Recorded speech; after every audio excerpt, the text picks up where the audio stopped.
कृपा Sapkal news uncut मध्ये आपलं स्वागत करते। बातमीपत्रात आढावा घेऊया टॉप 10 घडामोडींचा।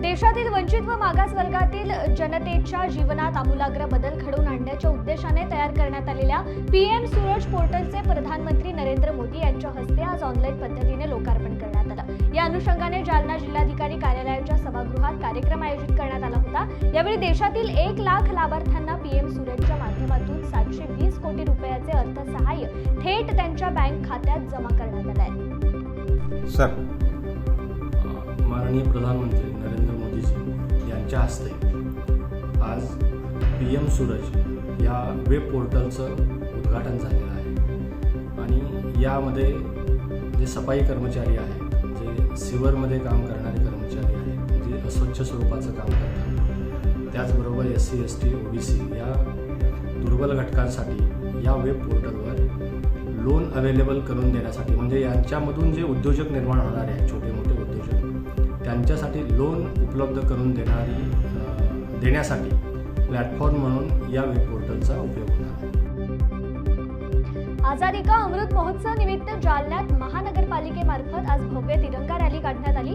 शहरातील संविधान चौकातून या रॅलीला सुरुवात करण्यात आली। विविध मार्गांवरून मार्गक्रमण करून या रॅलीचा शहरातील मोतीबाग येथे समारोप होणार आहे। मोतीबाग येथे आज केंद्रीय रेल्वे राज्यमंत्री रावसाहेब दानवे यांच्या हस्ते 150 फूट उंचीचा भव्य तिरंगा उभारण्यात जाणार आहे। त्या पार्श्वभूमीवर व आझादी का अमृत महोत्सव निमित्त ही रॅली काढण्यात आली आहे।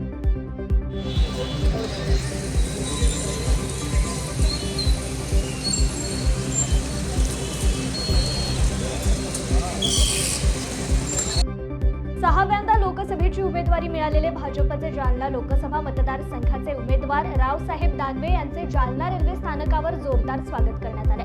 रावसाहेब दानवे यांना उमेदवारी जाहीर होताच कार्यकर्त्यांनी फटाके फोडून, गुलाल उधळून, पेढे वाटून आनंदोत्सव साजरा केला आणि रावसाहेब दानवे यांचे जालन्यात आगमन होताच भाजपच्या पदाधिकारी आणि कार्यकर्त्यांनी त्यांचे जोरदार स्वागत केले।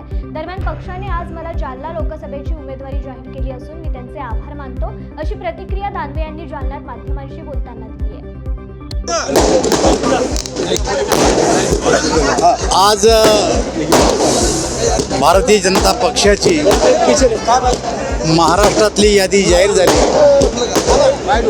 त्या यादीमध्ये जालना जिल्ह्याचा एक प्रतिनिधी म्हणून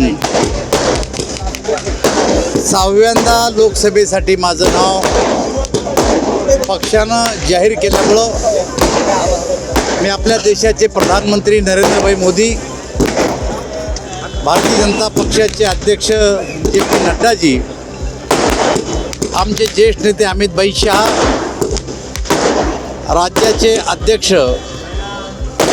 बावनकुळे साहेब, देवेंद्रजी फडणवीस साहेब यांचं अभिनंदन करतो।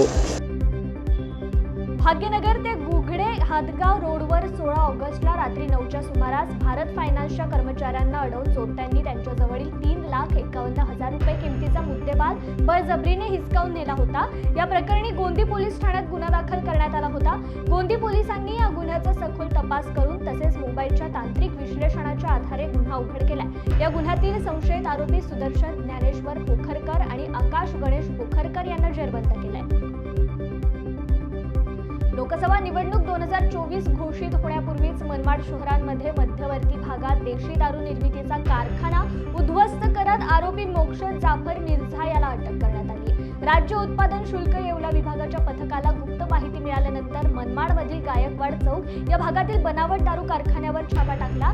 यात 4,22,360 रुपयांचा मुद्देमालासह आरोपीला अटक करण्यात आली आहे। अंबाजोगाई तालुक्यातील एकमेव रेल्वे स्टेशन असलेल्या घाटनांदूर येथील अंबाजोगाई अहमदपूर रस्त्यावरील रेल्वे फाटकावर मोठ्या प्रमाणात वाहतूक कोंडी होत असल्याने वाहनधारकांना मोठा त्रास सहन करावा लागतोय। या फाटकावर 20 मिनिटे थांबून राहावं लागत असल्याची नागरिकांनी सांगितलंय। येथे असणाऱ्या उड्डाण पुलाचं काम रखडल्याने वाहन चालकांना नाहकच त्रास सहन करावा लागतोय। त्यामुळे उड्डाण पूल लवकरच निर्माण करावा अशी मागणी त्यांच्याकडून होतीये। भारतीय जनता पार्टीकडून रावेर लोकसभा मतदारसंघासाठी विद्यमान खासदार रक्षा खडसे यांना उमेदवारी जाहीर करण्यात आली आहे. उमेदवारी जाहीर होताच भारतीय जनता पार्टीच्या कार्यकर्त्यांनी मुक्ताईनगर, पिंपळगाव, भुसावळ या ठिकाणी फटाके उडवत जल्लोष साजरा केला. यावेळी त्यांना तिसऱ्यांदा उमेदवारी मिळाली असून गेल्या 10 वर्षात खडसे यांनी आपली कामगिरी चोख बजावली आहे असं भाजपच्या कार्यकर्त्यांनी म्हटलंय. जनशताब्दी सुपरफास्ट एक्सप्रेसचे परतूर रेल्वे संघर्ष समितीच्या वतीने आज परतूर रेल्वे स्थानकावर जल्लोषात स्वागत करण्यात आले. जनशताब्दी सुपरफास्ट एक्सप्रेस आता हिंगोली पासून सुरू झाली आहे, त्यामुळे या रेल्वे गाडीला परतूर येथे थांबा मिळाला आहे. त्यामुळे छत्रपती संभाजीनगर, नाशिक, मुंबई या गावांना जाणाऱ्या प्रवाशांना आता जालन्यात न येता थेट परतूरहून रेल्वेत बसता येणार आहे. लातूर जिल्ह्यात सुगंधित गुटख्यासह 9 लाखांचा मुद्देमाल जप्त करण्यात आलाय. लातूर येथील साई ट्रेडर्स येथे गुटख्याची अवैध विक्री सुरू होती. विक्रीसाठी मोठ्या प्रमाणात गुटखा ठेवल्याची माहिती IPS नवदीप अग्रवाल यांना मिळाली होती. मिळालेल्या माहितीवरून साई ट्रेडर्सवर छापा टाकून दुकानाची झाडाझडती घेतली असता राज्यात बंदी असलेल्या गुटख्याचे बॉक्स पोलिसांना सापडले. यावेळी आरोपी गोविंद मद्रेवार याच्यावर गुन्हा दाखल करण्यात आलाय.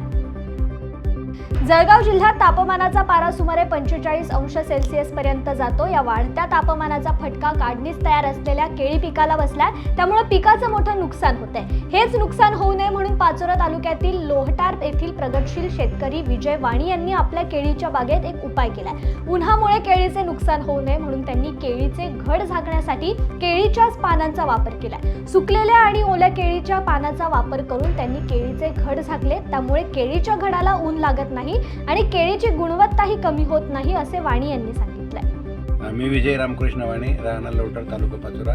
माझा केळीचा प्लॉट आहे. जैनचं टिशूचं रोप आहे. 15 जूनची याची लागवड केलेली आहे. आता जवळ 95% मला निसलं आहे. आता उन्हात म्हणजे 15 मार्च पासून टेम्परेचर वाढायला सुरुवात होते. म्हणून मग हे जे दांडू असतात ते दांडूला जर उन्हाचा चटका बसला तो दांडू करपवून जातो आणि घड खाली येतो. म्हणून शेतकऱ्याचं खूप आर्थिक नुकसान होत असतं. म्हणून ते नुकसान होऊ नये आणि व्यापाऱ्यालाही माल चांगला दिसावा त्याच्यासाठी थोडीशी मेहनत करायची. खालचे जे सुकलेले पानं आहेत 2-2, 3-3 पानं आणि हिरवे पानं 2-3 त्याची जुडी बनवून ते दांडूवर सुतळीने बांधून घ्यायचं आणि ते जर बांधलं तर ज्याप्रमाणे आपण अंगात शर्ट घातलेला असतो आपला उन्हाचा चटका बसत नाही, तसं त्या घडाला उन्हाचा चटका बसत नाही. 100% घड सुरक्षित राहतो. हा खूप मोठा बेनिफिट आहे. त्याही थोडी मेहनत उचलायला लागते. आता सध्या केळीची हाईट जास्त असल्यामुळे मला 5 फुटाच्या स्टूलवर उभं करून माणसाला उभं करून तो घड झाकावा लागतो आहे. म्हणजे मला थोडासा वेळ जास्त लागतो आहे, पण मग ते हाईट असल्यामुळे आणि घड पण त्या हाईटच्या हिशोबाने हेवी असल्यामुळे हे थोडंसं काम वाढतं आहे, पण त्याचा फायदा पण मला भरपूर मिळणार आहे. या बातमीसह टॉप 10 मध्ये इथेच थांबूयात. पाहत रहा न्यूज अँड कट. धन्यवाद.